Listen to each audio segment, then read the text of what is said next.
Brilliance Audio presents the unabridged recording of Wolf Lake, a novel, by John Verdon, performed by Christopher Lane.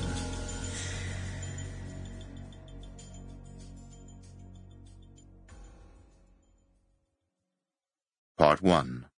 Deadly Dreams. Prologue. She stood shivering in the moonlight between the two giant hemlocks at the end of the frozen lake. She couldn't remember ever feeling so cold, so frightened.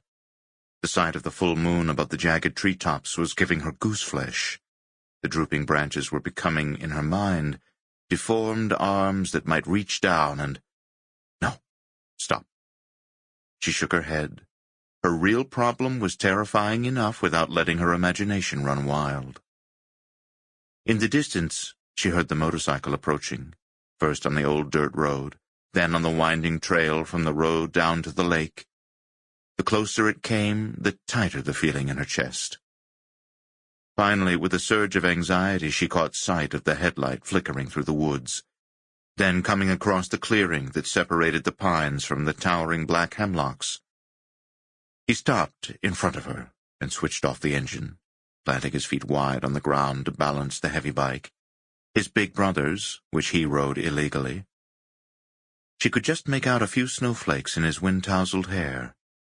She wasn't sure whether he looked worried, or whether she was imagining it because that was the way she'd expected him to look. Her phone call hadn't been explicit, but she knew her voice had been full of fear and urgency.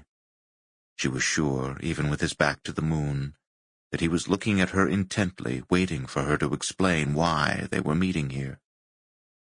She could hear him breathing, could even hear his heart beating. But that was impossible. Maybe it was her own heart, her own desperate pulse beating in her ears. She'd prepared what she intended to say, rehearsed it 100 times that very evening, but now in this forbidding place her voice failed her. "What?" he asked. "What is it?"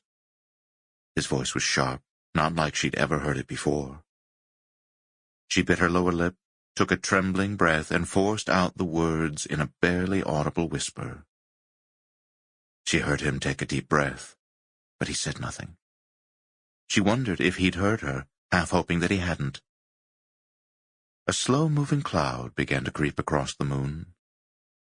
Sometime after that, she'd lost her sense of— Sample complete. Ready to continue?